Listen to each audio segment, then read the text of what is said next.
പുതിയാപ്പ ശ്രീ ഭഗവതി ക്ഷേത്രം മണ്ഡല മഹോത്സവത്തോടനുബന്ധിച്ച് ഈ വരുന്ന 18 മുതൽ 25 വരെ അതിഗംഭീര പരിപാടികളാണ് ഇവിടെ സെറ്റ് ചെയ്തിട്ടുള്ളത്.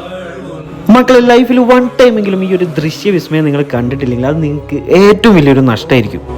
മറ്റെവിടെയല്ല, നമ്മുടെ സ്വന്തം കോഴിക്കോട് പുതിയാപ്പയിലാണ് ഇത്രയും കിലോമീറ്ററോളം നീളത്തിൽ അവർ ലൈറ്റിന്റെ അലങ്കാരപ്പണികൾ സെറ്റ് ചെയ്തിട്ടുള്ളത്. ഈ ദൃശ്യവിസ്മയം കാണാൻ വേണ്ടി മാത്രം ലോകത്തെ നാനാഭാഗത്തുള്ള ആളുകൾ ഇവിടേക്ക് എത്തിപ്പെടുന്നു എന്നുള്ളതാണ് യാഥാർത്ഥ്യം.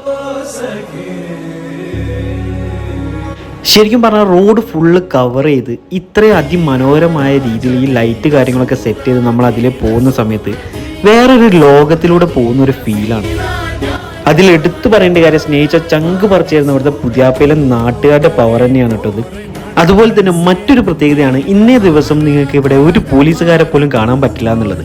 ഇത്രയും ജനത്തെ കൺട്രോൾ ചെയ്യുന്നത് ഇവിടുത്തെ നാട്ടുകാർ തന്നെയാണ്. നമ്മൾ ഫാമിലി ഒക്കെ ആയിട്ട് വരികയാണെങ്കിൽ പോലും നിങ്ങളെ ശല്യം ചെയ്യാൻ ഇവിടെ ഒരാൾ പോലും ഉണ്ടാവില്ല എന്നുള്ളതാണ്. ഈ ലൈറ്റിന്റെ പരിപാടി മാത്രമല്ല കേട്ടോ ഇവിടെ ഉള്ളത്. അവസാനം 3 ദിവസം ഗംഭീര സ്റ്റേജ് പ്രോഗ്രാമും ഗംഭീര വെടിക്കെട്ടും കാര്യങ്ങളൊക്കെ ആയിട്ട് അടിപൊളിയായിരിക്കും. അപ്പോൾ ഡേറ്റ് മറക്കണ്ട, ഈ വരുന്ന 23, 24, 25 തീയതികളിലാണ് ഇവിടെ മെയിൻ സ്റ്റേജ് പ്രോഗ്രാം വരുന്നത്. അതല്ലാതെ ലൈറ്റ് കാണാനാണെങ്കിൽ നിങ്ങൾക്ക് 18 മുതൽ 25 വരെ രാത്രി 12 മണിക്കുള്ളിൽ വന്നാൽ കാണാൻ പറ്റും.